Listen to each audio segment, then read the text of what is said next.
The door of the Millhaven sheriff's office swung open before Beatrice Winslow had even raised her fist to knock.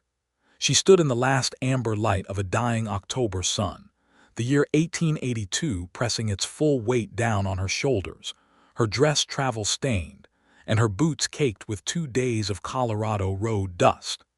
In her right hand, she gripped a leather satchel so worn the handles had begun to separate from the body of the bag. In her left hand, she held the small fingers of a child named Clara, 5 years old, dark-eyed, and so still she might have been carved from the same exhausted silence that surrounded them both. The man who opened the door was Sheriff Jeremiah Warren, and he did not say a single word. He looked at the woman. He looked at the child.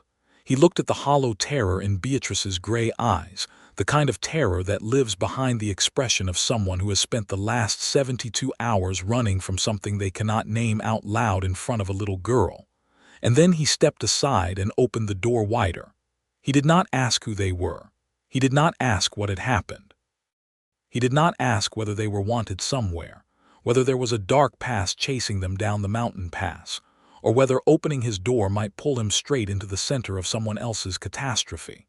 He simply opened it wider, and that gesture, that one wordless, instinctive act of making room broke something open inside Beatrice that she had been keeping sealed with iron will and sheer desperation for 72 hours straight. She did not cry. She was not the kind of woman who cried easily.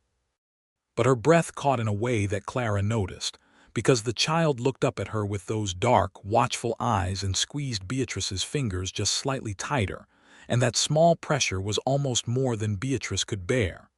"Come in out of the cold," Jeremiah said then, his voice low and even, the way a man speaks when he is deliberately choosing calm over alarm. "Both of you." They stepped inside. And that was how it began, though to understand what it truly was, you have to go back to the beginning, to the moment 3 days earlier when Beatrice Winslow had discovered that the man she was supposed to marry was not who he had claimed to be, and that the child in her care was the reason a very dangerous man wanted Beatrice dead before she could reach a courthouse. Beatrice had come west from Cincinnati, Ohio, in September of 1882 on what had been marketed to her as a practical arrangement. She was 28 years old, college-educated by the standards of the day, and recently widowed, her husband Thomas Winslow having died of a respiratory illness the previous winter, leaving her with a modest debt, a rented room, and a reputation for being sharper than most men in the county appreciated. The newspaper advertisement had been specific. A landowner in Millhaven, Colorado, sought a capable woman of good character for companionship and partnership in managing a cattle operation. The name attached to the advertisement was Roland Hatch. She had exchanged 8 letters with Roland Hatch over the course of 6 weeks. He wrote in a clean, careful hand. He described his ranch, his cattle, his late wife, his desire for a woman who could handle accounts and correspondence. He did not write like a man in the grip of loneliness, but rather like a man conducting a business transaction, and Beatrice had found that oddly reassuring. She was not looking for passion. She was looking for stability, and Roland Hatch had seemed to offer exactly that. She had arrived in Denver by train and completed the final leg of her journey to Millhaven by stagecoach, and it was on that stagecoach that she first encountered Clara. The child had been traveling alone, which was itself extraordinary enough to draw every passenger's attention. She was tucked into the far corner of the coach, clutching a cotton drawstring bag no bigger than a man's fist, wearing a dress that had clearly been fine once but was now several weeks past its last washing. She had introduced herself to no one. She had answered no questions. But when the coach hit a particularly violent rut outside of Pueblo, and every passenger lurched forward, Beatrice had caught the child before she could strike the opposite bench. And afterward Clara had simply pressed herself against Beatrice's side and stayed there for the remaining 4 hours of travel. When the coach reached Millhaven and the other passengers dispersed and the driver began unloading luggage, Beatrice had stood on the main street of that dusty, sun-hammered little town with the child still attached to her side and no adult anywhere claiming her. "Where is your family?" Beatrice had asked her. "Gone," Clara had said, with the flat simplicity of a child who has already processed the worst and is now simply living inside it.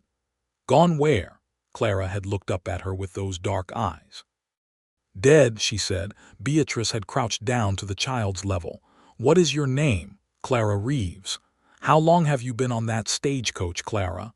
"Since day before yesterday. A man put me on it in Pueblo and told the driver to take me to Millhaven." "What man?" "A man from my father's ranch," Clara had said. "His name was Foster. He said my father told him to send me to Millhaven if anything ever happened." "And something happened?" Clara had simply nodded. Beatrice had stood up, taken a long breath, and taken the child's hand. She had intended to bring her to whoever passed for local authority in Millhaven until she could locate Roland Hatch and determine the proper next steps. She was aware that this was not her problem.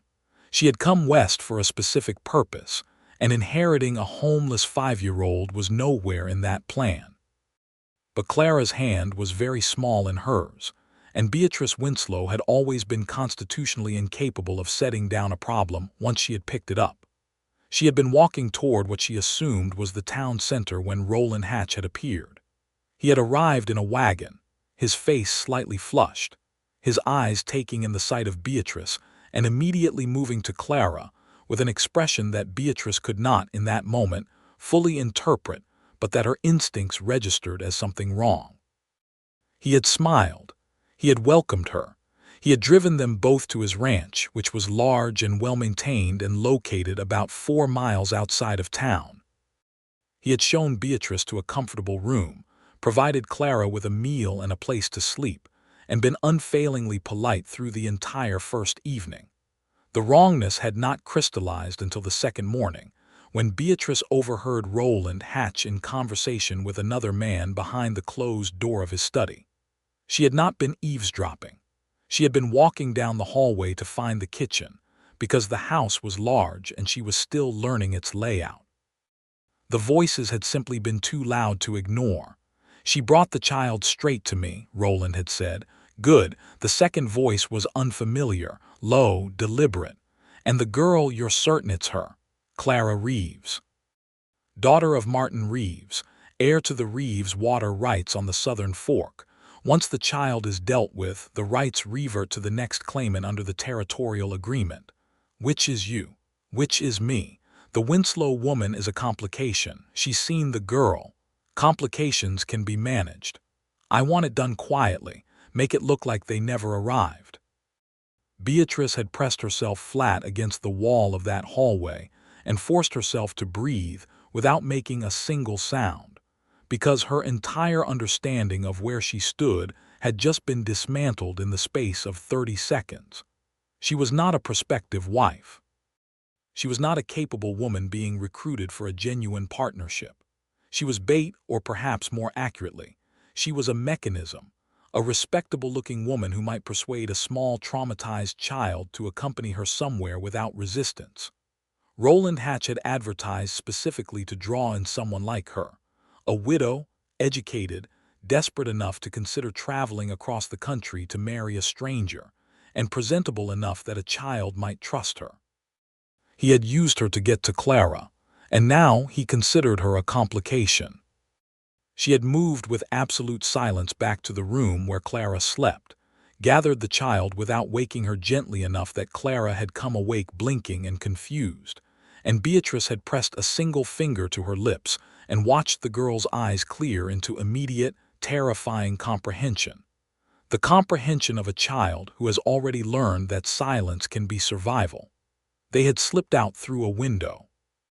They had walked through the dark for 2 hours before Beatrice found a horse in an unfenced field that she had borrowed without permission and ridden through the rest of that night and through the following day, stopping only when the horse needed rest and they needed water, staying off the main road, cutting through terrain that left Beatrice's arms aching and her eyes burning. She had known she needed law. She had known she needed a sheriff.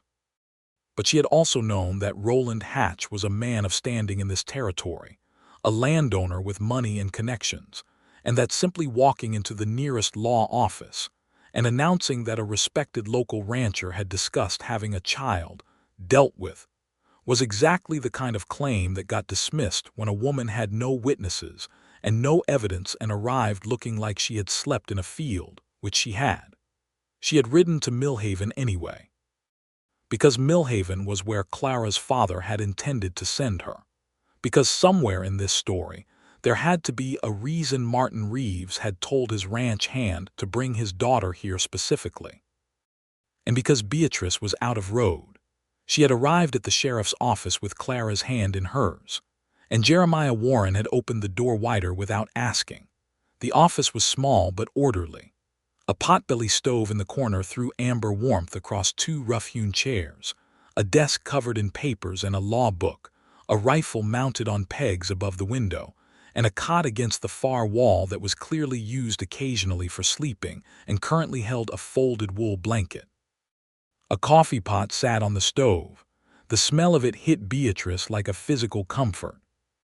Jeremiah Warren was 34 years old, tall without being imposing, broad through the shoulders in the particular way of men who do physical work without thinking about it as exercise. He had dark hair that needed cutting, and a jaw that needed shaving and eyes the specific shade of weathered brown that the Colorado landscape seemed to produce in its people. As if the high altitude and the pine forests and the river-cut canyons worked themselves into a person's features over time. He wore his badge on a plain vest, no flash to it, no decoration. He moved through his small office like a man who was comfortable being exactly where he was. He poured 2 cups of coffee and then, after a beat, looked at Clara and put 1 cup back and filled a tin mug with water instead. "Sit down," he said, gesturing to the chairs. Beatrice sat.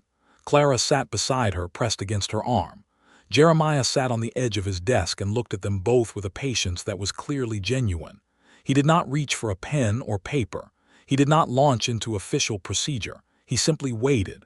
Beatrice said, "My name is Beatrice Winslow.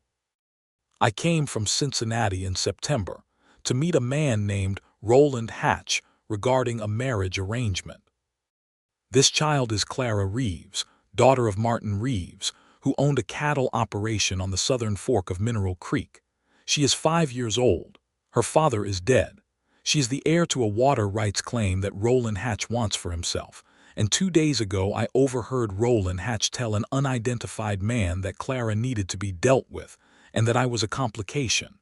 I took the child and left his property the same night." She set her coffee down and looked at Jeremiah Warren directly.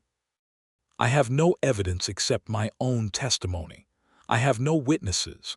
I arrived in this territory 11 days ago and I know no one here. I am telling you the truth." The silence stretched for a long moment. Jeremiah looked at Clara. "Your father was Martin Reeves," Clara nodded. "He ran cattle on Mineral Creek." "Yes," Clara said. "Your father was a good man," Jeremiah said quietly. "I knew him." Something shifted in the room. Clara's chin did not tremble. She was, Beatrice had already determined, the most composed 5-year-old she had ever encountered, which was its own form of heartbreak, the composure of a child who has already spent her grief. "Your father filed water rights documentation with the Territorial Land Office 8 months ago," Jeremiah said. "He came to me about it, said he was worried that someone was going to challenge the claim." "Roland Hatch," Beatrice said. "He didn't name anyone specifically, but Hatch has been acquiring land on the southern fork for 2 years. Martin's water rights sat directly in the middle of what Hatch wanted." Jeremiah's jaw tightened slightly. "Martin died 4 weeks ago. I was told it was a riding accident." "It wasn't," Clara said. The 2 adults looked at her. "He didn't fall off a horse," Clara said in the flat, certain tone of a child relaying fact. "He told me if anything ever happened to him that wasn't an accident, I was to go to Millhaven and find the sheriff. He said the sheriff would know what to do." Jeremiah Warren was quiet for a moment. Then he stood up, walked to the window, and looked out at the darkening main street of Millhaven for long enough that Beatrice began to wonder what he was weighing. When he turned back, his face had settled into something resolved. "You're both staying here tonight," he said. I've got the cot and I can borrow a bedroll from the livery. Tomorrow morning we're going to the land office." "Hatch has connections," Beatrice said. "He's well regarded here." "He's well moneyed," Jeremiah corrected. "Those are different things." "And Martin Reeves was liked by people in this town who are not impressed by money." He paused. "You said you heard Hatch discussing this with an unidentified man." "I didn't see the second man, I only heard his voice." "Can you describe it?" Beatrice thought carefully. Deeper than Hatch's, unhurried, he sounded accustomed to giving orders. Jeremiah absorbed this.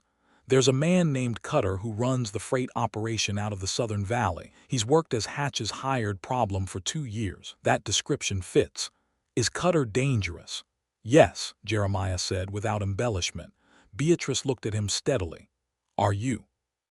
The question came out before she had fully decided to ask it, and she was aware that it was not entirely a practical inquiry. There was something in her voice that was asking a different question, a deeper one. "Are you someone I can trust? Are you the kind of man who will hold the line when holding it costs something? Are you what Martin Reeves believed you were when he told his daughter to find you?" Jeremiah met her eyes. The look lasted a beat longer than strictly necessary. "I try to be," he said. She believed him. Later, she would understand that this belief was the first thread of something that would change both their lives. That night, Jeremiah slept on a borrowed bedroll outside the office door, and Beatrice and Clara slept on the cot, and the extra chair pushed together with Jeremiah's folded trail coat as a pillow for Clara. Beatrice lay awake long after Clara's breathing deepened into sleep, listening to the October wind working at the gaps in the office walls, and thinking about how completely wrong her plan had gone, and how entirely different wrong felt from what she had expected. She had come west looking for stability, and found instead a conspiracy and a runaway ride through mountain terrain and a sheriff who opened his door wider without asking. She had not anticipated feeling, in the middle of the most frightening 48 hours of her adult life, that she was exactly where she was supposed to be.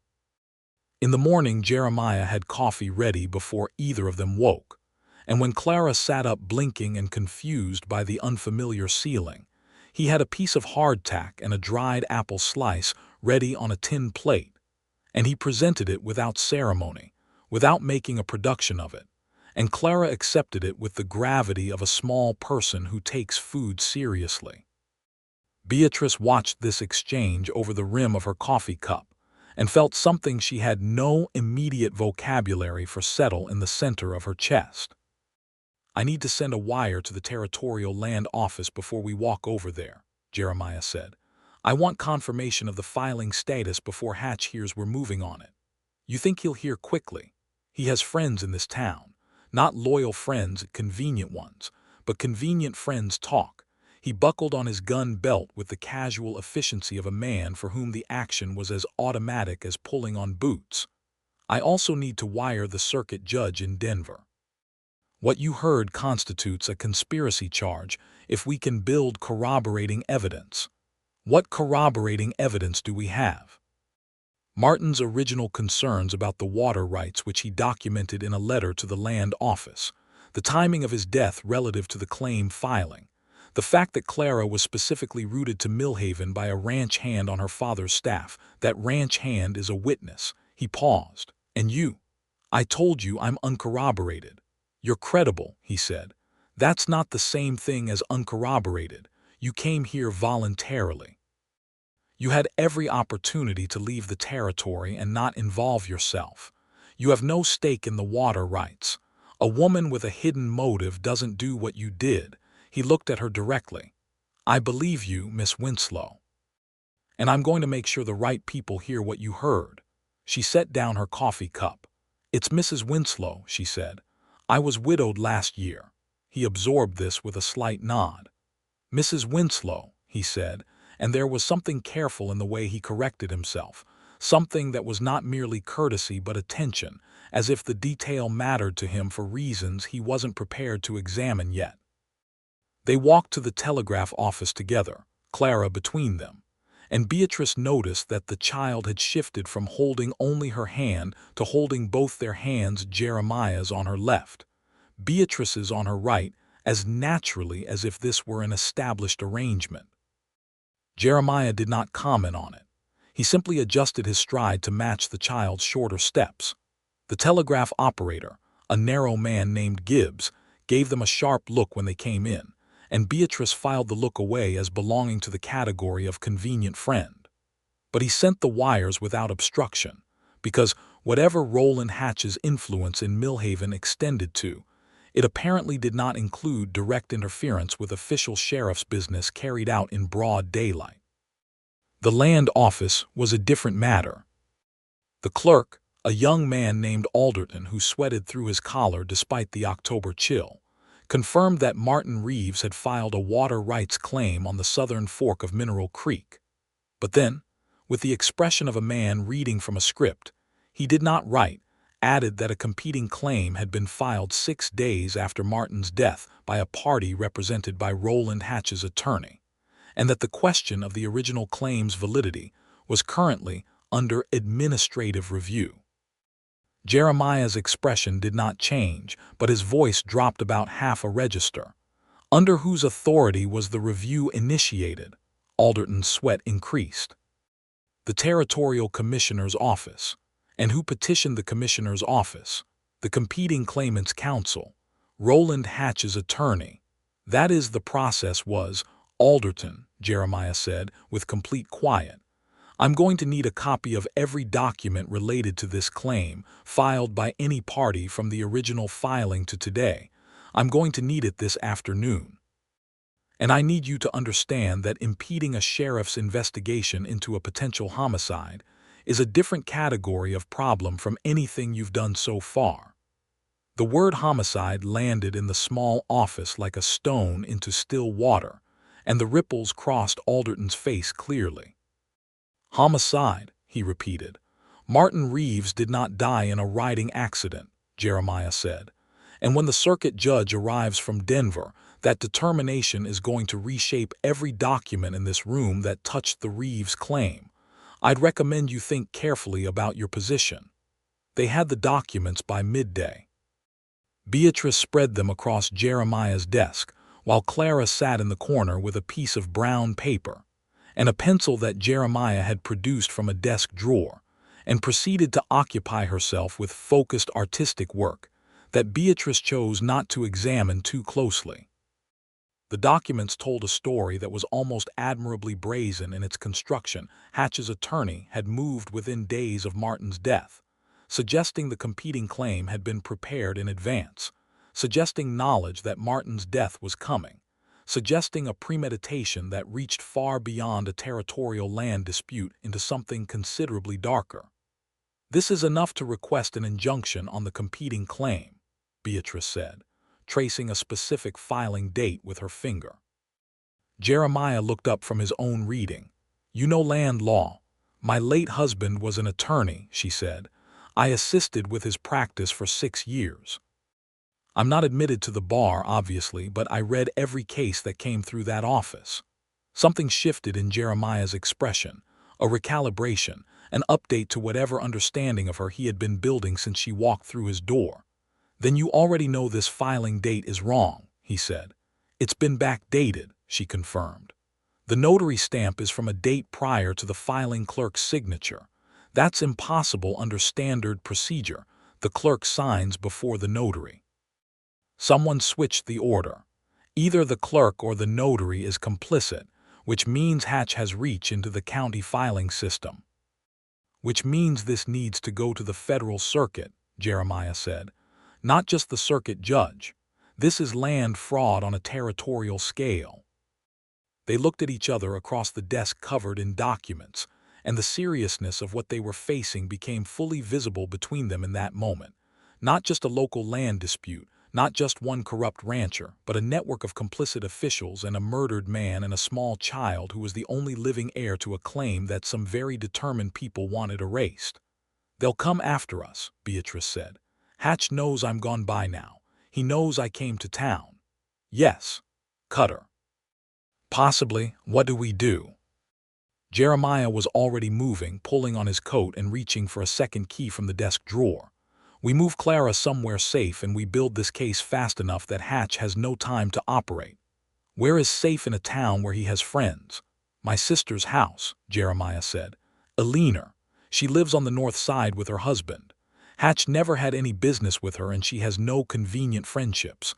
Clara goes there tonight. You're welcome there too if you're willing. Beatrice absorbed the shape of this plan, its logic, its implications. And you? I sleep in this office and I keep the documents locked in the strongbox. She held his gaze. You're certain about this? He met her eyes without flinching. The only thing I'm certain of is that a little girl's father sent her here because he trusted this office. I'm not going to give him a reason to have been wrong about that. The conviction in those words went through Beatrice like a current, clean and direct.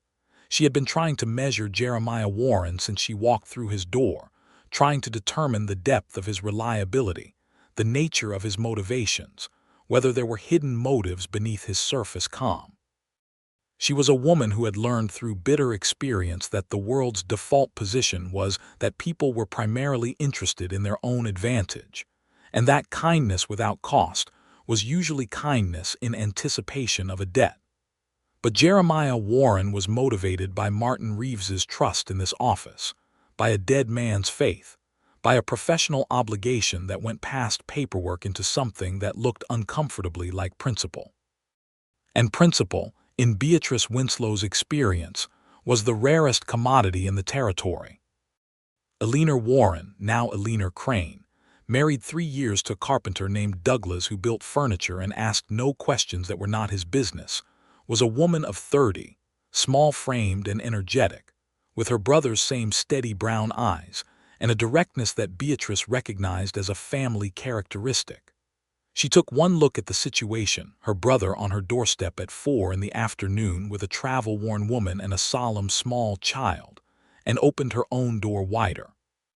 The resemblance, Beatrice noted with something that might have been amusement if the circumstances had been less dire, was striking. "Come in," Eleanor said. "I'll put water on." Clara went with Eleanor willingly, which told Beatrice something about the quality of Eleanor's manner with children, and Douglas Crane appeared from his workshop smelling of sawdust and glue, and accepted the situation with the equanimity of a man who trusted his wife's judgment and asked no unnecessary questions. When Jeremiah prepared to leave, Beatrice walked him to the door. "The wire to Denver," she said quietly. "How long before we hear back from the circuit judge?" 2 days if he's in the city. 4 if he's on the circuit. Hatch won't wait 4 days. No, Jeremiah agreed. So we have to move faster than Hatch expects us to. They stood in Eleanor's doorway in the fading October afternoon light, and the proximity was closer than it had been at any point in the brief hours of their acquaintance, and Beatrice was aware of it in a way that was inconvenient given the current stakes. "Why did you open the door?" she said. He looked at her, not understanding the question. "Last night, when I arrived, you opened it wider before I said anything, before you knew what I was or what I needed." He was quiet for a moment. "You were holding a child's hand," he said finally, "and you looked like someone who'd been carrying something too heavy for too long without anyone offering to help carry it." He paused.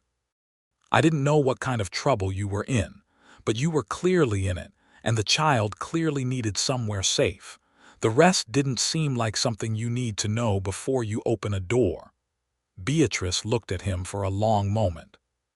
The sun was doing something complicated behind the mountains that turned the sky a color somewhere between gold and bruise, and in that light, Jeremiah Warren looked like a man she might have invented out of the particular wishful thinking she had been suppressing for the past year of loneliness and practical calculation.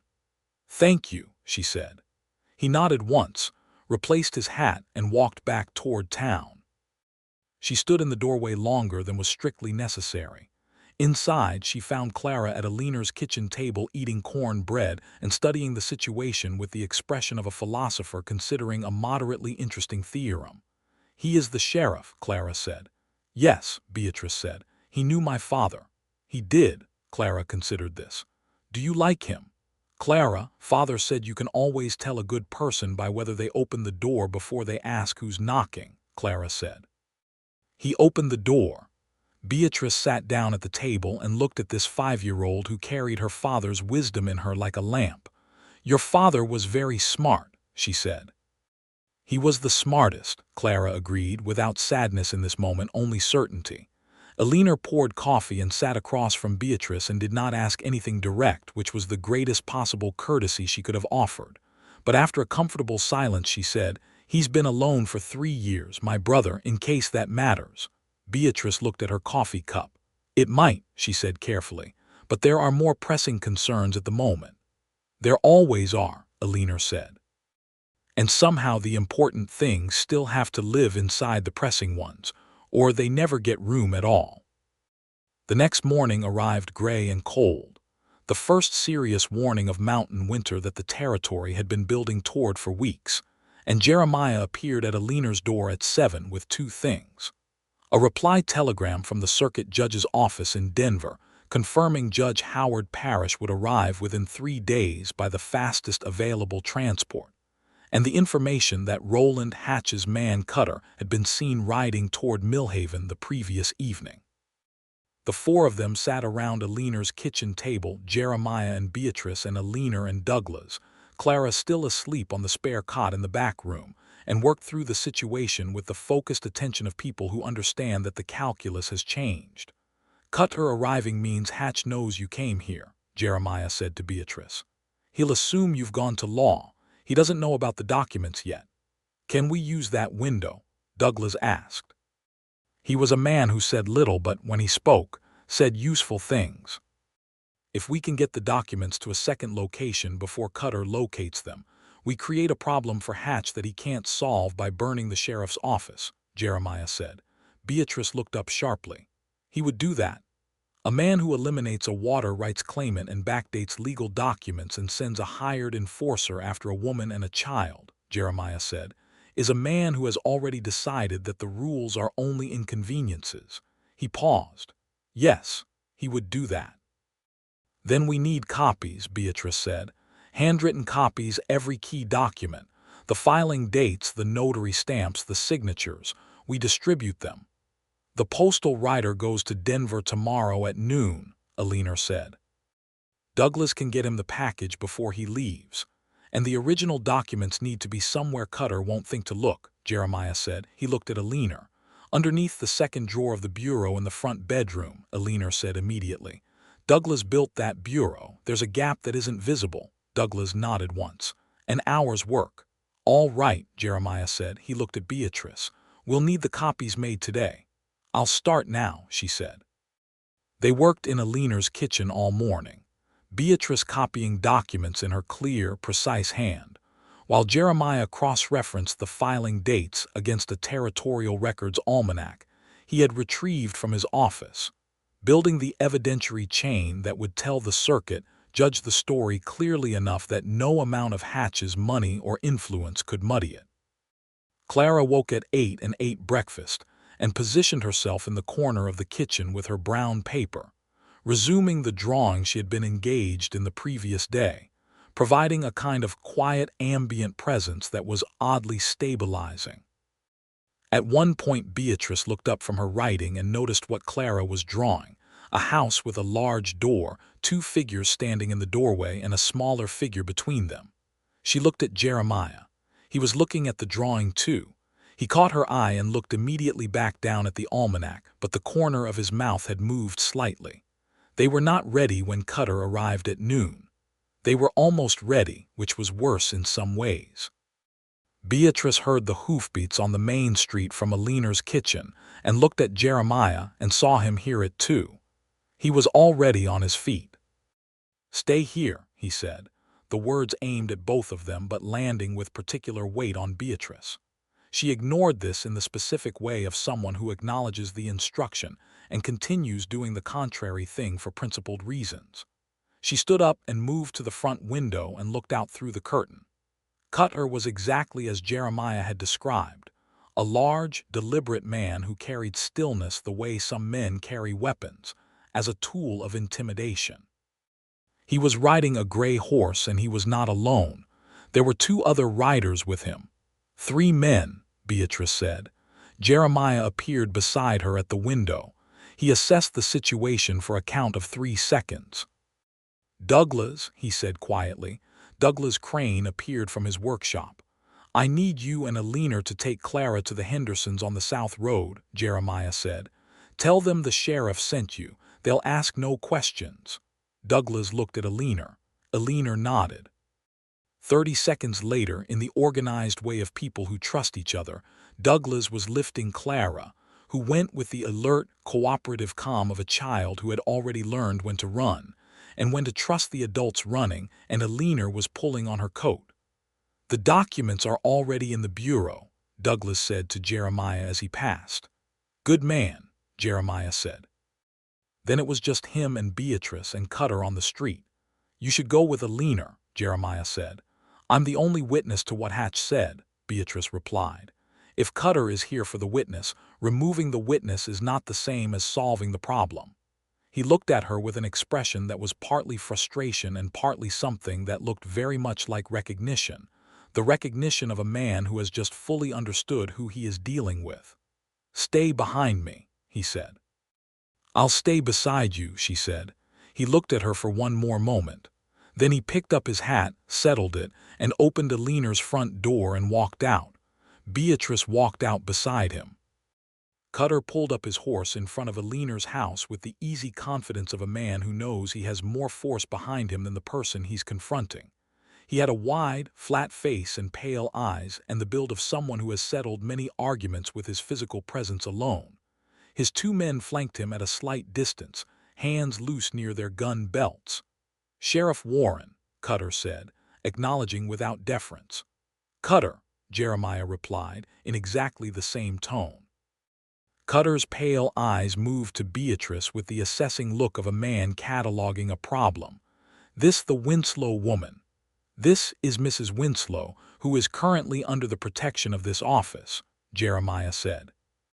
"And she is standing in a private citizen's yard, which means you have approximately 10 seconds to tell me your business before I ask you to move on." "My employer would like to speak with Mrs. Winslow," Cutter said. "She departed his property without notice and he's concerned for her welfare." "That's generous of him," Jeremiah said. "His concern is noted. Mrs. Winslow's welfare is being attended to." "Mr. Hatch feels, I've filed a criminal complaint with the Territorial Circuit," Jeremiah said, and let it land. "Judge Parrish arrives within 3 days. Until that proceeding is resolved, Mrs. Winslow remains in Millhaven under the protection of this office, and neither she nor any evidence in her possession will be moved or interfered with. That's not a negotiation. That's a legal position." He paused. "And Cutter, I'd recommend you think carefully about how visible you want to be in this town over the next 3 days." The 3 men did not move for a moment. Beatrice kept her breathing even, her hands still, her expression neutral, though every nerve in her body was conducting a complicated symphony of alarm. She was acutely aware of how close Jeremiah was standing, not protectively in front of her, but beside her, as he had agreed, and the deliberateness of it felt like a statement that went past strategy into something more personal. Cutter's pale eyes moved between them, calculating. Then he wheeled his horse. 3 days, he said, and rode. His men followed. Beatrice let out a breath that she had apparently been holding since the moment Jeremiah opened Alina's front door. "He'll report back to Hatch," she said. "Immediately," Jeremiah agreed. "We have until tonight before Hatch decides whether to wait for the judge or move against us. Then we can't wait until tonight." He looked at her. "What are you thinking?" "I'm thinking," Beatrice said carefully, "that the best defense is to ensure that by tonight the judge's office in Denver, the U.S. Marshal's office, and the Territorial Governor's office all have received copies of those documents with a signed affidavit from me explaining what I overheard. We remove Hatch's ability to bury this by making it too widely known to bury." Jeremiah was quiet for a moment. "The postal rider doesn't leave until noon tomorrow. What about the telegraph?" "It would take 3 separate wires to convey the substance. Then we send 3 wires. That's," he calculated. "That's $7, which is more than I have in the office fund right now." Beatrice opened her leather satchel and produced a small coin purse. "I have $11.40, which is the total of my current financial reserves. I believe this qualifies as a necessary expense." He looked at the coin purse and then at her, and in the October light on Aliner's front step, something moved behind his eyes that was not professional assessment or strategic calculation. It was something warmer and more complicated. "All right," he said. They spent the afternoon in the telegraph office, composing 3 careful wires to the circuit court, the marshal's, and the governor's office, Beatrice drafting the language and Jeremiah approving it. Gibbs, the telegraph operator, watching them with the expression of a man who has recently revised his loyalty assessment and is not yet certain of the revised answer. The wires cost $8.20, which left Beatrice $3.20 to her name, a fact she absorbed with the equanimity of someone who has decided that solvency is a secondary concern. When they finished, the October sky had gone from gray to the specific deep blue of mountain twilight, and Aliner's house was still dark because Aliner and Douglas and Clara were still at the Hendersons on the South Road. "You should eat," Jeremiah said. "There's a decent place on the main street, Mrs. Holbrook's." "Are you eating?" Beatrice said. He paused. "I'd planned to." "Then let's both eat," she said, and the simplicity of it landed between them with the weight of a much larger statement. Mrs. Holbrook's establishment was warm and lamplit and smelled of roasted meat and bread, and it was 3/4 full of the Millhaven population engaging in the social ritual of the evening meal. Beatrice was aware that their entry drew attention. The sheriff with the unknown woman, the story of whom had presumably circulated through the convenient friends network with considerable speed. She kept her chin level and her expression composed and followed Jeremiah to a corner table that he chose with the instinct of a man who prefers to see both the door and the room. They ordered. The food came. And for the first time in 72 hours, Beatrice Winslow sat across from another human being without either running or working and felt the full scope of her exhaustion press down on her like a second blanket. "Where were you before Cincinnati?" Jeremiah asked. She looked up, surprised by the question's ordinariness. "Pittsburgh. My father ran a printing business. I grew up in it setting type, reading proof, keeping accounts. And then Cincinnati. My husband was a client of my father's. He needed legal pamphlets printed. He came to the shop." She paused. "It was a good marriage, practical but warm. I was very fond of him." Jeremiah absorbed this with the attention of a man who is listening for the whole sentence, not just the words. "And you decided to come west after he died." "The debt was manageable, but the loneliness was not," she said. I did not want to remain a widow in a rented room in Cincinnati for the rest of my life, arranging myself around the absence of something." She paused, aware she had said more than she intended. The advertisement seemed practical. "Roland Hatch is not a practical man," Jeremiah said. "He is an ambitious one. I know that now." "I'm sorry," he said, "that you were put in that position. It was not a grand statement. It was not elaborate. But it was entirely sincere, and sincerity in Beatrice's experience was something you recognized the way you recognized clean water by its clarity, by the absence of color." "What about you?" she said. "You've been here 3 years. 4. I came from Kansas, before that Texas, before that Missouri." He turned his coffee cup in his hands. "I was a deputy for 6 years before I took the Millhaven position. Family? Aliner. Parents are gone. No wife." He said this last part without weight, which suggested he had made peace with it, or was in the process of doing so, or had built enough occupying structure around the fact that it didn't press too heavily on a daily basis. "The work suits you," Beatrice said. "Why do you say that?" "Because you're good at it in the way that people are good at things that actually fit them, rather than things they've simply mastered through repetition. There's a difference." She paused. "You opened the door last night before I said a word. That's not procedure, that's instinct, and your instinct was right." He met her eyes. "It was easy to read," he said. "You were. Don't say I looked like a woman who needed rescuing," she said, not harshly, but with precision. "I was going to say," he said with the faintest possible compression at the corner of his mouth, "that you looked like someone who was very competent and very tired and very determined not to ask for help but had run out of other options, which is not at all the same thing as needing rescuing." She looked at him for a moment. "You are more observant than I expected," she said. "You expected less." "I expected different," she said. "I expected competent and kind and principled because Martin Reeves trusted you, and Martin Reeves, based on everything his daughter has told me, was a careful man. I just didn't expect—" She stopped. "What?" he said. She looked at the table. "I didn't expect it to matter," she said, "beyond its immediate practical relevance." The silence between them was the particular silence of two people who have arrived at the edge of a conversation that goes somewhere one or both of them is not yet ready to go, and who both recognize this, and who both back quietly away from the edge. "We should check on Clara," Beatrice said. "Yes," he said. "Let's check on Clara."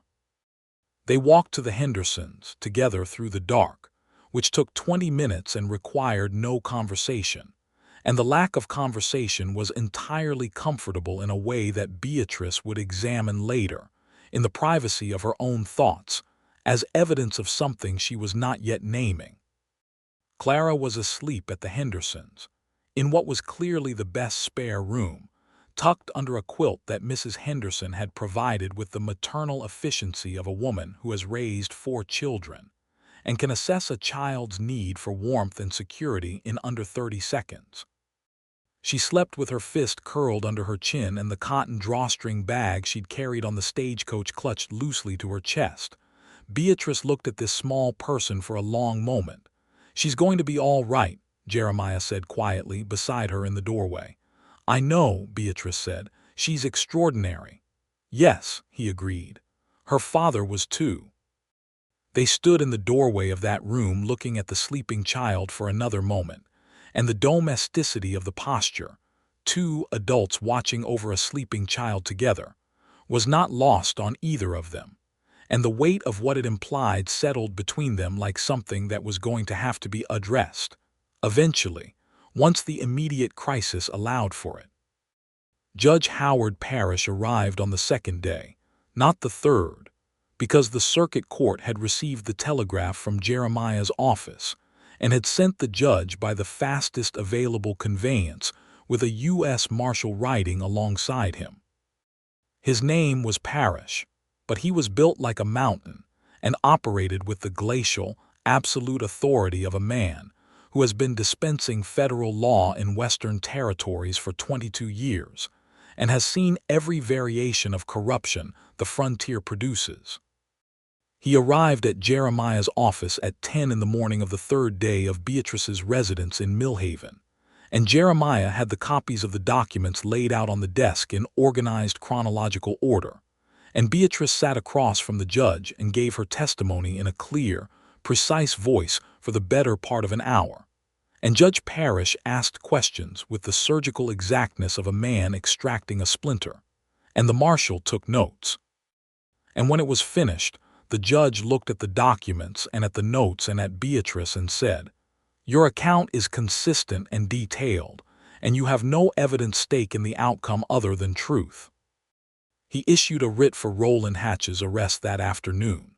The marshal, a man named Breck who was laconic and efficient in the way that federal men sometimes were, rode out to Hatch's ranch with 2 deputies borrowed from the next county, and returned by evening with Roland Hatch in custody and Cutter, and his 2 men disarmed and held pending further inquiry. Hatch, deprived of the protection of his carefully maintained respectability, was revealed to be precisely what the documents indicated: a land fraudster and a conspirator in the death of Martin Reeves. The hired man Foster, who had put Clara on the stagecoach, came forward voluntarily once he learned that the sheriff was building a federal case, and his testimony filled in the remaining gaps with the specificity of a man unburdening himself of something that had been crushing him for 4 weeks. The water rights claim was formally upheld in Clara Reeves's name by the Territorial Land Office within a week, under a federal order that superseded the fraudulent competing filing. Clara Reeves, age 5, was the legal owner of the most valuable water rights on the southern fork of Mineral Creek. This created an immediate practical problem.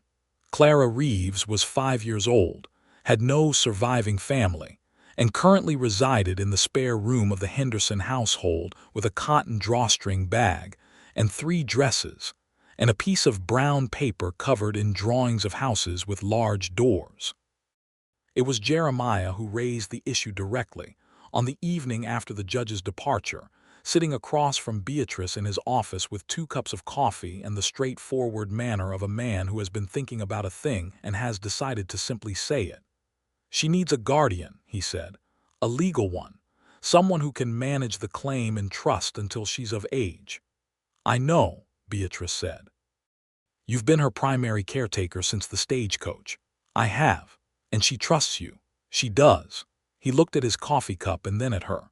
"I was thinking," he said, in a voice that was slightly more careful than his usual register, "that the guardian arrangement might work better with 2 people, given the circumstances.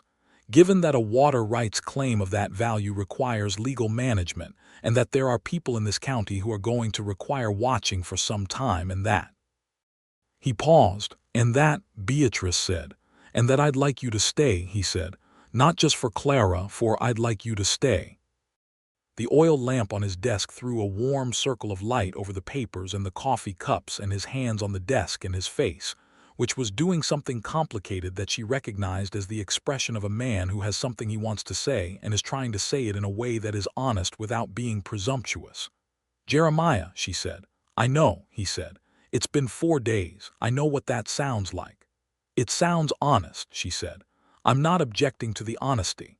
But, she said carefully, "I came to this territory to avoid the trap of making a decision about the rest of my life under the pressure of immediate circumstance. And the current circumstances are—" "Immediate," he said. "Very," she agreed. "I trust you. I want you to know that I trust you entirely, and that is not a small thing for me, and I know it happened fast, and I believe it is genuine and not just a product of crisis. And," she looked at him across the circle of lamplight, "and I would like to stay," she said quietly. "But I would like to stay in a way that allows us to know each other properly, without the emergency as the scaffolding." He was quiet for a moment. Then he said, "I can work with that." The corner of his mouth moved again. "I thought you could," she said. The weeks that followed were the kind of weeks that rearrange a life without making a production of it. Beatrice remained in Millhaven.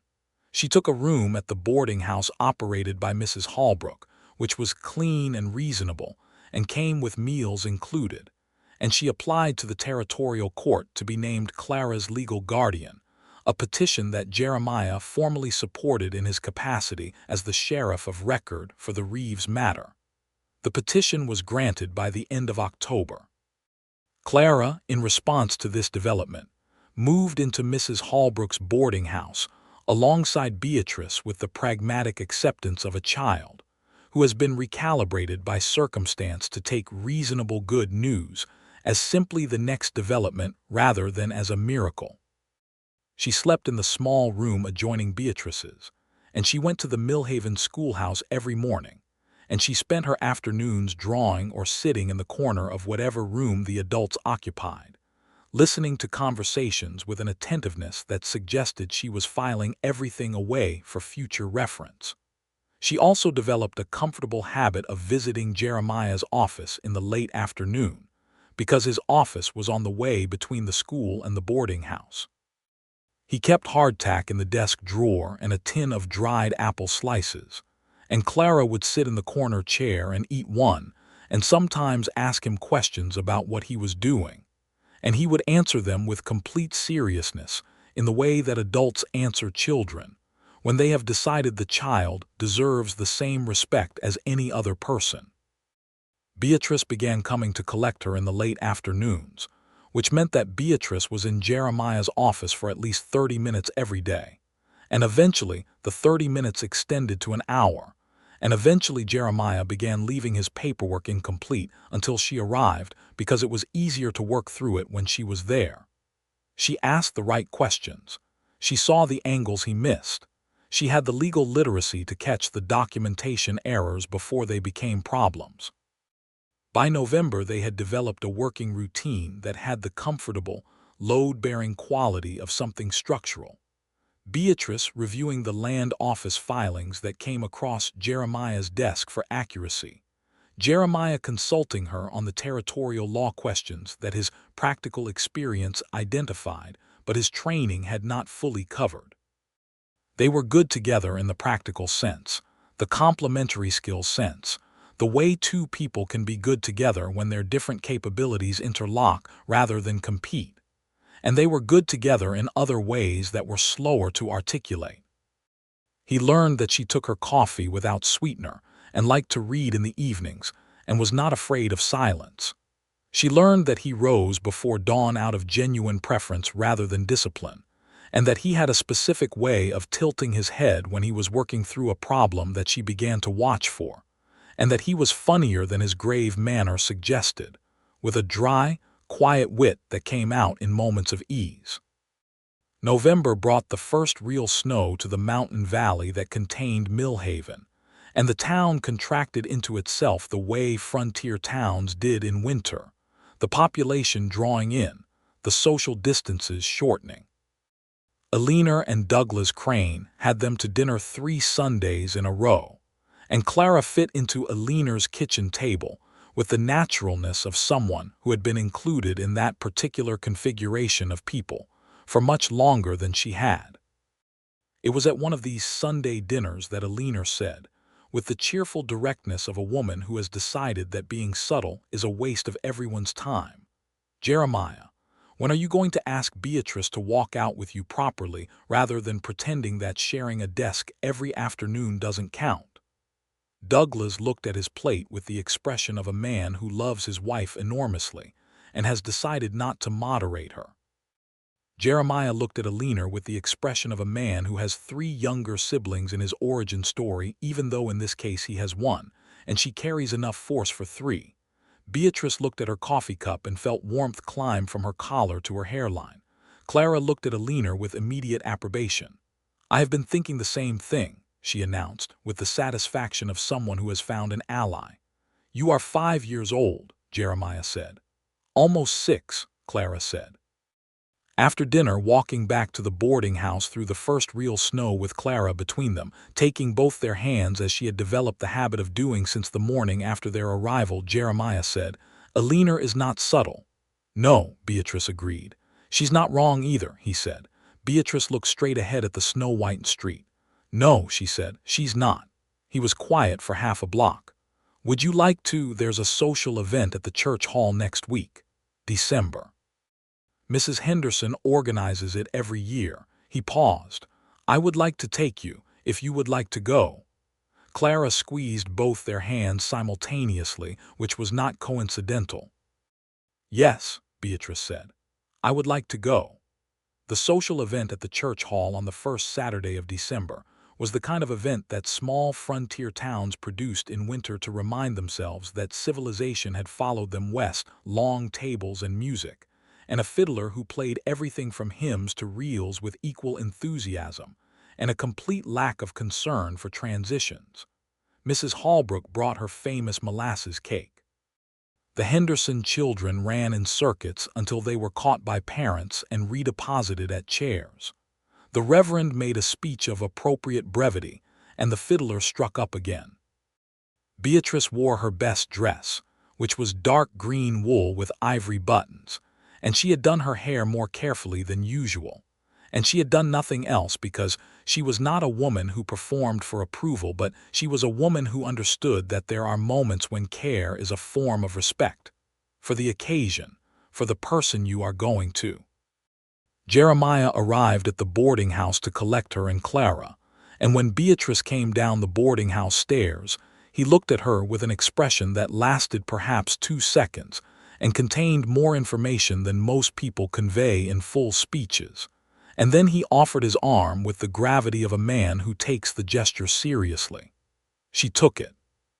Clara, dressed in a new dress that Eleanor had made for the occasion, dark blue, with white trim, because Eleanor had opinions about what colors suited dark-eyed children, walked alongside them with the bearing of a person attending a significant public event. At the social, Jeremiah danced with Beatrice twice, which in Millhaven in December of 1882 was as public a declaration as a man was likely to make in a single evening. He was a better dancer than she expected, which she told him, and he replied that he had 3 left feet until Eleanor spent 2 winters forcing him to practice, because she was determined to dance at her own wedding and needed someone to practice with. And somehow this story of brotherly obligation was one of the most endearing things Beatrice had ever heard. Between the dances they talked. They talked about things that were not urgent, about books they had read and places they had been, about what Beatrice had wanted to do with her life when she was 12, and what Jeremiah had imagined for himself before the West had taken hold. He had wanted to teach, he admitted, with the slightly self-conscious manner of a man sharing something he has not said aloud often. History, specifically. He had grown up with a fascination for the way events accumulated and caused other events, the chain of it, the logic. "You would have been very good at it," Beatrice said. "I ended up in law instead," he said. "Which is also about the chain of events and the logic," she said. "You found your way to the same thing." He looked at her. "I hadn't thought about it that way." "I imagine," she said, "that you don't spend a great deal of time thinking about yourself." "Is that a criticism?" "It's an observation," she said. "I happen to find it. I don't find it lacking." He smiled then fully, which he did rarely enough that each instance had the quality of something offered. "You're being careful," he said. "I am always careful," she said. "You rode through the mountains in the dark on a borrowed horse with a 5-year-old, he pointed out. "That was a different kind of careful," she said. "That was careful about what mattered." "I'm always careful about things that matter." He held her gaze for a moment. "You matter to me," he said, "in case you were wondering what I'm being careful about." The fiddler had moved into a slower piece, something that allowed conversation at closer proximity, and the lamp light in the church hall was the amber of winter warmth and the smell of pine and beeswax and molasses cake. And Beatrice Winslow looked at Jeremiah Warren in the middle of all of it, and felt something that she had not felt since before Thomas died and had been afraid she might not feel again. The specific, terrifying, glorious sensation of caring about what happened next because someone specific was in it. "I was wondering," she said, "and now you know." "And now I know," she agreed.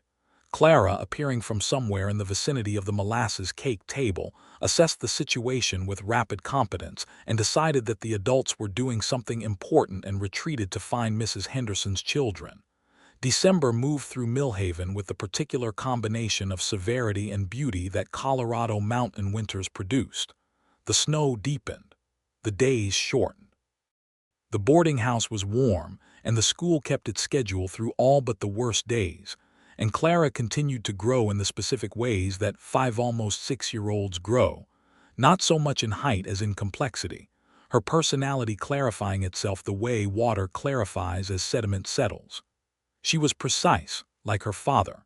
She was watchful. She had beneath her composure a profound capacity for affection that she deployed selectively and seriously. She had decided, somewhere in the first week of their residence in Millhaven, that Beatrice and Jeremiah were her people, and she arranged herself accordingly, and she was not wrong. In January, Jeremiah asked Beatrice if she would consider a more permanent arrangement. He did not ask on a romantic walk in the snow or by candlelight, or with any of the theatrical staging that dime novels and romantic fiction had established as the standard. He asked while they were both reviewing documents in his office on a Tuesday afternoon, Clara in the corner chair with a new piece of paper and the pencil, the stove creating its usual amber warmth, because Jeremiah Warren was a man who found his moments in the honest texture of daily life rather than its orchestrated peaks. He said, "I've been thinking about what we talked about in October, about staying, about doing it properly without the emergency." Beatrice set down her pen. She looked at him. "I believe we have had," he said with care, "approximately 3 months without emergency." "We have," she agreed. "I believe I know you well enough to be certain," he said, "and I hope that you know me well enough to feel the same." "I do," she said. "Then I would like to ask you," he said, "to marry me, not as a practical arrangement, not as a solution to a logistical problem.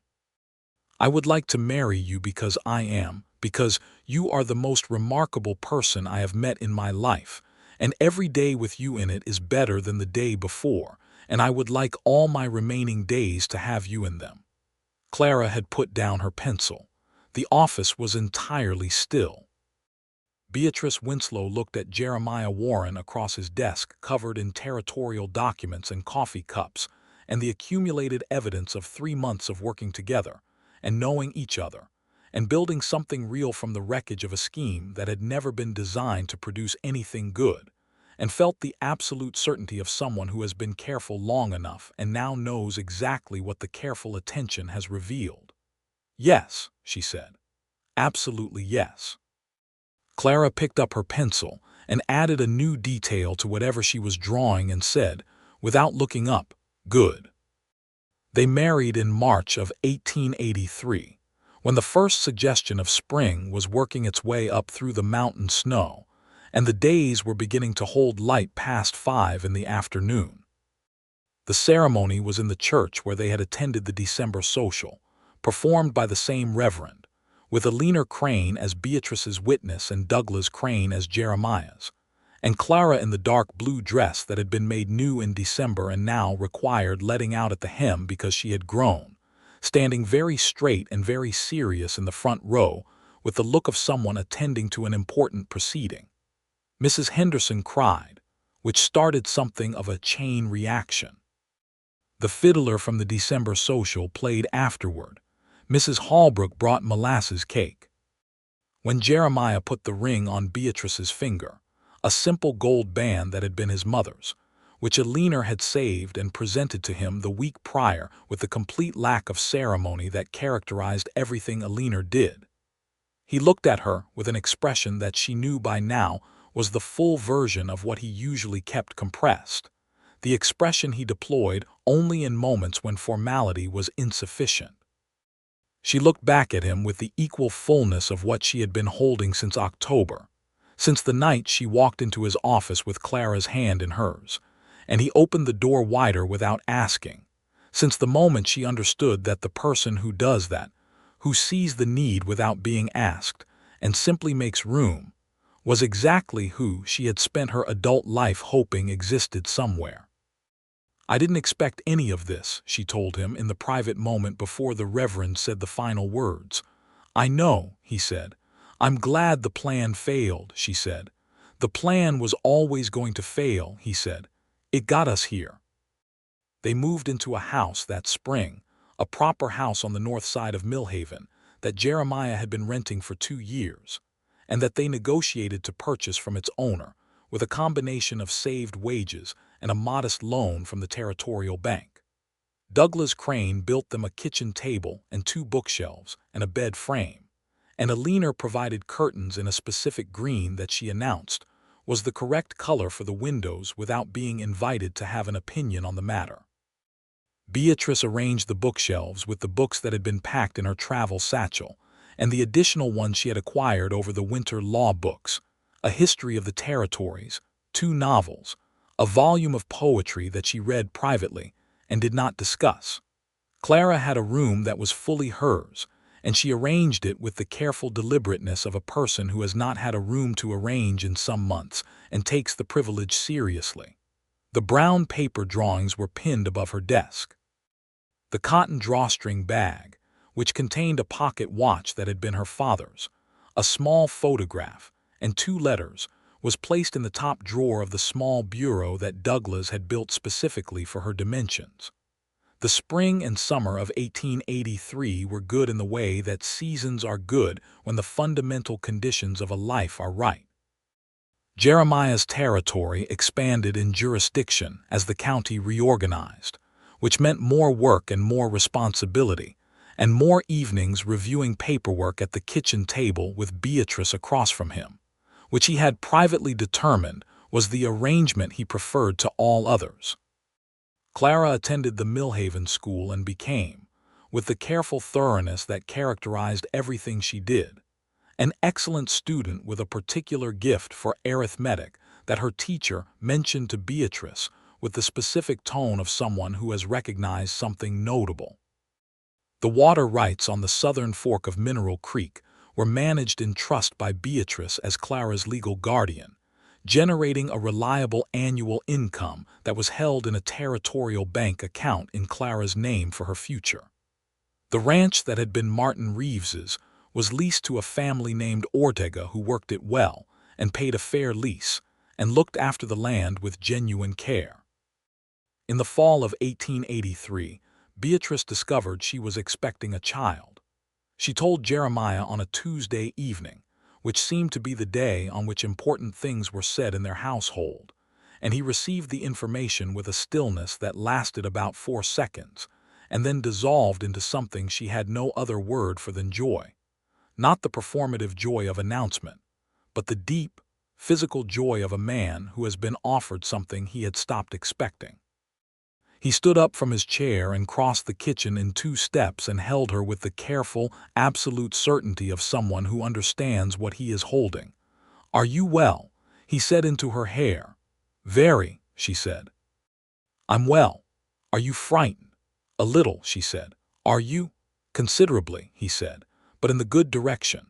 She laughed, which she did freely now in ways she had not when she arrived, the laugh that Thomas had loved and that grief had compressed, and that Millhaven and Jeremiah Warren had gradually returned to her. Clara received the news with the expression of someone who has already considered various future scenarios and is pleased to find reality aligning with the preferred one. "I will help," she said, with the certainty of someone stating a fact. "I know you will," Beatrice said. "You'll be excellent at it." "I know," Clara said. Alina's response was to appear at the door within 48 hours of the announcement, with a large amount of knitted wool in various sizes, and an expressed opinion that the house needed a rocking chair in the front room, and Douglas Crane built one within the week. The winter of 1883 into 1884 was the warmest kind of winter, not in temperature. The mountains were uncompromising on that point, but in the quality of life lived inside it. Beatrice and Jeremiah established the rhythms of their shared life with the same pragmatic collaboration that had characterized their professional partnership from the first week, and found that it extended naturally into every dimension of daily living. They talked constantly, which was something Beatrice had not fully anticipated about ideas and observations, and the day's events and things they read and things they noticed, in the easy-flowing way of 2 minds that find each other genuinely interesting. He had not lost the quiet. He was still, at his core, a man of moderate words and significant silences. But the silences with Beatrice were different from the silences of his previous years, which had been the silences of someone who has no one to break them for. These were the silences of 2 people who have said enough that the quiet between words is simply rest. He read the volume of poetry she had thought she kept private, which she discovered because it moved from its shelf position, and when she raised an eyebrow at him he said, "It's very good," with absolute neutrality, and she loved him so specifically in that moment that she could not find words for it. In March of 1884, exactly 1 year after their wedding, their son was born. He arrived in the middle of a Thursday night, with Alina in attendance and the Millhaven doctor, a steady man named Kraft who had delivered approximately 40% of the current Millhaven population and was unflappable in all circumstances. Jeremiah was in the front room for the majority of the proceedings, which was where he had been strongly encouraged to remain, and Clara sat with him in the rocking chair, both of them in it somehow, Clara pressed against his side and both of them listening to the sounds from the back room with the focused attention of people waiting for extremely important news. When Dr. Kraft appeared in the doorway and said it was done and they were both well, Jeremiah stood up so quickly he nearly tipped the rocking chair, and Clara slid off it with barely contained energy, and they both went through the doorway with the barely organized efficiency of people who have been maintaining composure at significant cost and are now released from the obligation. Beatrice was sitting up in bed with the practical alertness she brought to everything, hair loose, face flushed, holding a small person wrapped in the white cotton receiving blanket that Alina had provided.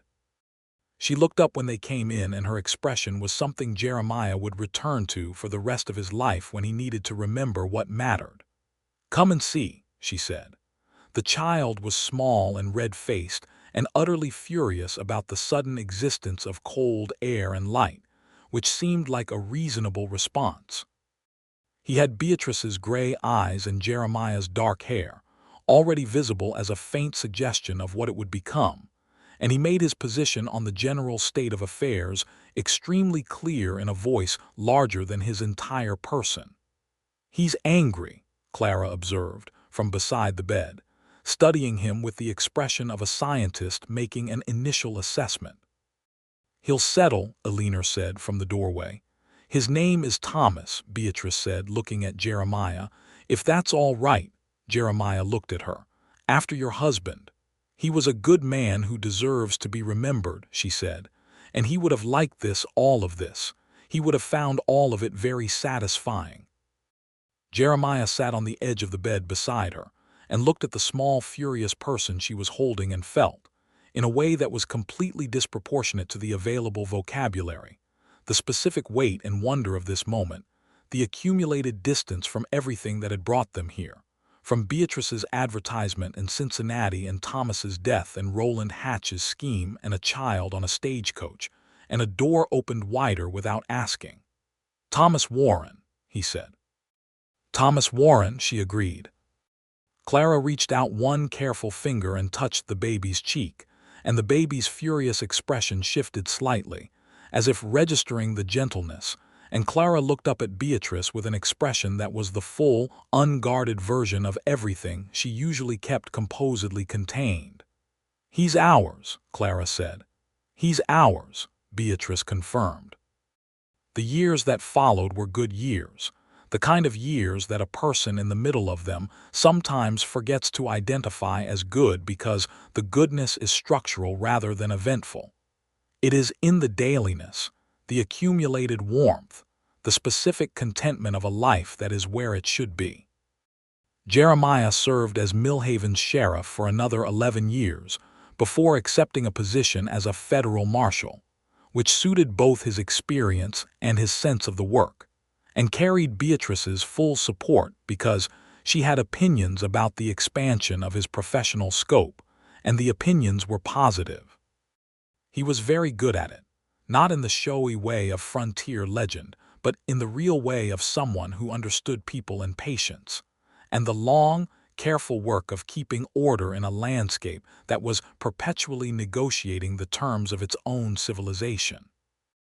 Beatrice continued her de facto legal practice, which was not a formal practice because Colorado Territory, later Colorado State, after 1876, did not admit women to the bar, a fact she found both infuriating and sufficiently stimulating as an injustice to keep her productively engaged in advocacy for its eventual correction. She wrote, organized, petitioned, and corresponded with suffrage and professional equity organizations across the territory and beyond. She also managed Clara's trust with meticulous care and considerable investment of time, ensuring that when Clara Reeves reached adulthood, the water rights on the southern fork of Mineral Creek were worth considerably more than they had been when Martin Reeves filed the original claim. Clara grew up with the same precision and gravity and compressed warmth that had characterized her at 5, clarified by education and time into something that her teachers described, with admiring helplessness, as exceptional. She was 12 when Colorado achieved statehood, 15 when she first formally appeared at a territorial land office meeting to speak on behalf of her own holdings, 17 when she enrolled at a women's college in Denver. She was close with Thomas, who was her brother in every sense she recognized, and she treated him with the exacting, affectionate directness that older siblings reserve for younger ones they have decided to take seriously. Thomas Warren was a different kind of person from Clara, louder, more physical, more inclined to ask first and think second, with a humor that was not dry like his father's but expansive and infectious, with his mother's laugh. He wanted to be a doctor and became one. He wanted to be the kind of doctor that went where people needed one and became that too. He was 23 when he left Millhaven for a medical practice in a new settlement to the west, and Beatrice and Jeremiah stood on the porch of the house on the north side of Millhaven and watched him go with the particular expression of parents who are proud and bereft in precisely equal measure. 3 years after Thomas, Beatrice told Jeremiah she was expecting again, and this time he did not receive the news with 4 seconds of stillness. He laughed, which he did more freely than he had 10 years earlier, and pulled her in, and she leaned against him in the kitchen of the house where they had built their life and felt the whole warm weight of it. Their second child was a daughter born in the spring, and they named her Eleanor, because Eleanor Crane had stood in the doorway of her house 11 years earlier and opened it wider, and because Eleanor deserved to have a child named after her, which Eleanor herself agreed with, vocally and at length. Little Eleanor was 2 years old when Clara returned from Denver, completed, polished, and ready to take formal management of her own holdings. She was 22 by then, composed in the way of someone who has made peace with complexity, and she brought with her from Denver a young man named Samuel Park, who was 24, a structural engineer with a talent for water system design that was directly and practically relevant to the management of water rights on the southern fork of Mineral Creek.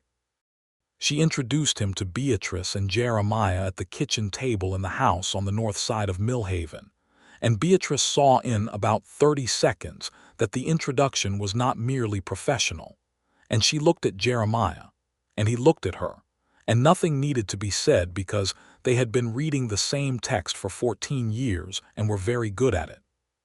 Samuel Park was a thoughtful man with a quiet manner and a deep respect for Clara's intelligence, and a complete absence of any impulse to manage or diminish it, which was, as far as Beatrice was concerned, the most relevant qualification he possessed. Clara had chosen carefully, which was entirely consistent with who Clara was. They married in Millhaven the following year, at the same church, and Clara walked to the altar with both Beatrice's arm and Jeremiah's, one on each side, which was her explicit and non-negotiable preference, and nobody argued with Clara Reeves when she had an explicit and non-negotiable preference. The night of Clara's wedding, after the event had wound down and the guests had gone, and the church was being tidied, and the household was quiet, Jeremiah and Beatrice sat on the porch of the house on the north side of Millhaven in the June evening with little Eleanor asleep inside, and the distant sound of the creek audible in the mountain silence. She leaned against his shoulder. He put his arm around her. "I keep thinking about the stagecoach," she said. "Which part?" "The moment I noticed she was alone and thought that's not my problem," Beatrice said, "and then couldn't put it down anyway." "You were never going to put it down," he said. "No," she agreed, "but I thought I might. I was quite determined to be practical." "You are practical," he said. "Not when it counts," she said. "When it counts, I am apparently constitutionally incapable of minding my own business." He made a sound that was laughter, low and warm. "I am very grateful for that particular incapability." She tilted her head to look at him in the June evening light, at this man who had opened the door wider without asking, and then quietly, consistently, over the course of everything that followed, shown her what it looked like when someone simply made room for you, not as a transaction, not as a calculated gesture, but as the natural expression of a character that was oriented toward other people's wholeness. "I love you," she said, which she said regularly and without self-consciousness, because she had learned through loss that the words deserved to be said rather than implied. "I love you," he said, in the straightforward, absolute way he said important things. The creek made its sound in the dark. The mountains held their enormous, indifferent silence. Somewhere inside the house, little Elinor shifted in her sleep and made a small sound of dreaming contentment. They sat together in all of it and were complete. And in Denver, in a well-appointed office with a view of the mountain she had grown up looking at, Clara Reeves, now Clara Park, opened a letter from the Territorial Water Authority, read it with her characteristic focused attention, set it down, looked at the mountains, and felt the deep, accumulated satisfaction of a woman who is managing the thing her father died protecting, and who was alive and loved and whole because a stranger on a stagecoach had been constitutionally incapable of putting down a problem once she had picked it up. She wrote a letter that evening to Beatrice. It said, "I was thinking today about what Father told me, about how you can always tell a good person by whether they open the door before they ask who's knocking. I think about this often. I think the answer to that question turned out to be everything." Beatrice received the letter on a Wednesday and read it at the kitchen table in the house on the north side of Millhaven, with little Elinor on her lap and Jeremiah across from her with his coffee and the morning's correspondence. And she read it twice and then set it down and looked at the man across from her. "Clara writes," she said. "How is she?" "She says to tell you that she has decided the water system needs expanding and that Samuel is already designing it, and that she expects it to be completed by next spring." "She always did think ahead," Jeremiah said, with the specific warmth of a man thinking about a person he has watched grow up. "She does," Beatrice agreed. She folded the letter and held it for a moment and looked at the kitchen where she had lived for 14 years. At the bookshelves Douglas Crane had built, and the rocking chair Elinor Crane had insisted on, and the kitchen table where they had worked through crises and plans and documents and ordinary evenings.